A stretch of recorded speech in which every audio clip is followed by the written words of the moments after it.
Mr. Matlala, good Yes, sir. evening. Are you able to hear me clearly? Yes, I can hear you. Mr. Matlala, I think I'll start by saying that I had sight of the phone, your phone, based on what you said earlier.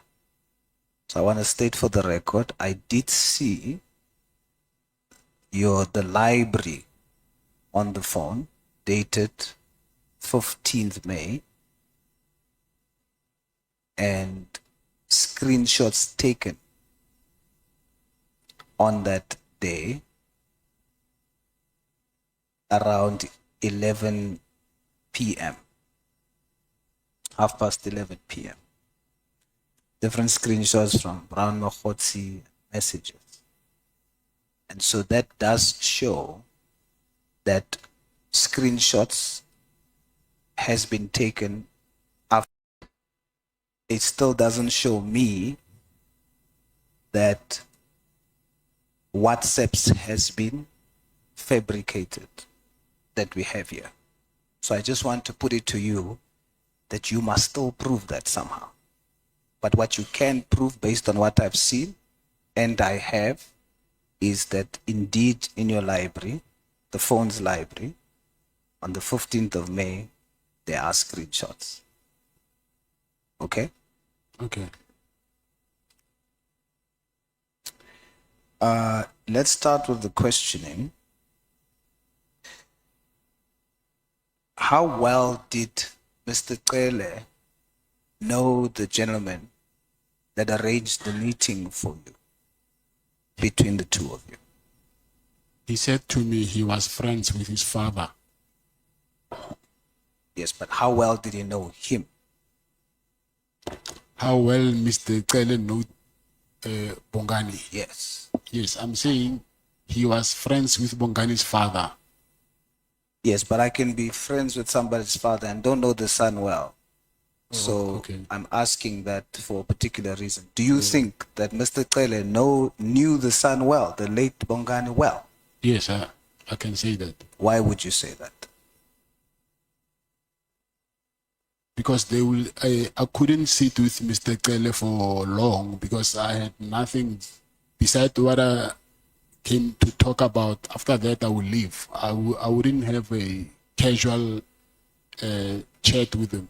But he will stay long, and when he came to visit here in Pretoria, he will stay long with him, bring alcohol for himself, Bongani, and then maybe he will come with two of his friends, and then they'll leave at 10, 11. So I assume that for him to stay that long with him, obviously they had things to talk about, which I didn't have that relationship with him. So you are testifying that they had a very close relationship? Is based on what I'm just yes. Yes. Yes. And the reason why is because Mr. Kele testified that he didn't know him that well. He only knew his father. You testified that you sent a text message to Mr. Kele with a picture of his shirt. It was a WhatsApp message? Yes, it was a WhatsApp message. Did Mr. Kele reply to that WhatsApp message? No, he didn't reply.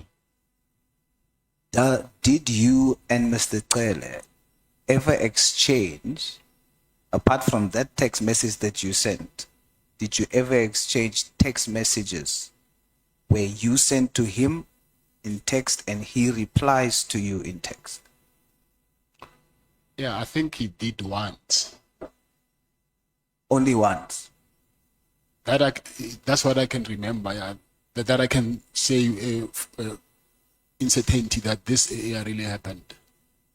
So you are testifying that there was a time when, Yes. Mr. Kele sent you a text. I'm asking that because Mr. Kele testified that he never sent WhatsApp messages or text messages, so he would never have sent you a text. But you testifying he did send one. I remember that because I think if you can remember, I said at some point he was in Senten Hotel and he asked me to send my protectors to take him and the wife to the wedding. So that day, that's when he sent me the text of where he was. So I can forward it to the guys. But As soon as I saw the text, I knew the place. So I just told them that they knew Yes. the place as well. Yeah. All right. I want to jump on the Zulu war thing as well.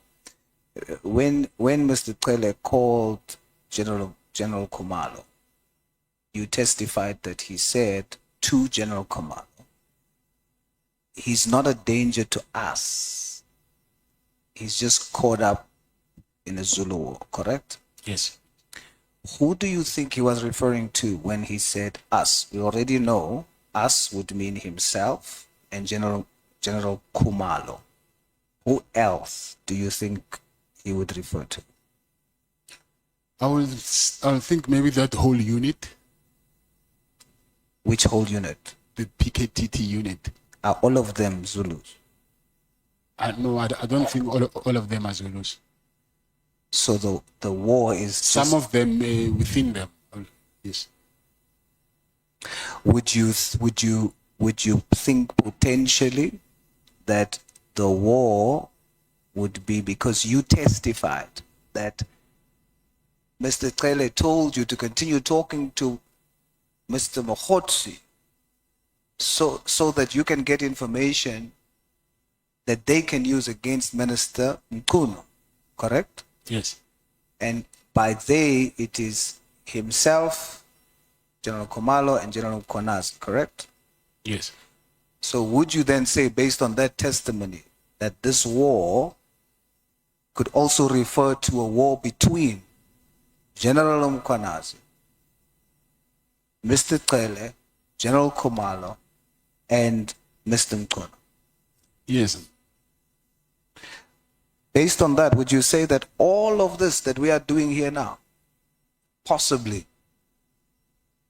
all of this taxpayers' money that we are using to deal with this, your testimony would mean we are doing all of this because we too are caught in the middle of a Zulu war?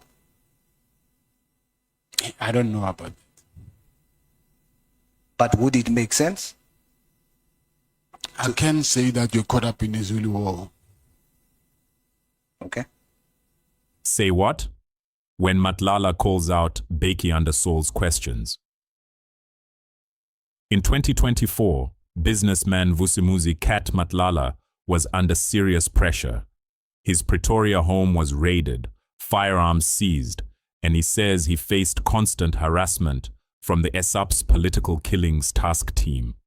Desperate for help, he reached out to Bheki, who had served as Minister of Police from 2018 until June 2024. The confrontation came to light in 2025 during Parliament's ad hoc committee on police corruption and political interference. MP Ashley Sauls pressed Matlala about his relationship with Bheki. Bheki had previously downplayed their connection, insisting he did not know Matlala well, that contact was limited, and that Matlala's challenges were linked to a so-called Zulu war, internal political factional fights in KwaZulu-Natal. Under Sauls' pointed questioning, Matlala laid out exact details. He testified that he visited Bheki's Pretoria penthouse multiple times, that Bheki stayed at his home, and that his security team drove Bheki and his wife to social events. Most notably, Matlala said he paid Bheki 500,000 rand in cash, split into 300,000 rand in January 2025 and 200,000 rand in March 2025, linked to help with police harassment and the return of his firearms. Those numbers left little room for Bheki's denials. Why would Bheki deny closeness at first? Politically, admitting repeated visits and cash payments carries risk. Denial creates distance, reduces accountability, and frames events as factional politics. Sauls kept pressing, forcing Bheki to acknowledge parts of the relationship he had tried to hide. Every visit, every payment, every interaction mattered, and it was all being exposed under public scrutiny. This wasn't just about memory or friendship, it was power on display. Vague claims protect politicians, Facts reveal influence. In South Africa, access often matters more than titles. When one man tries to forget and the other remembers everything, the truth becomes unavoidable. The tension in the committee was electric.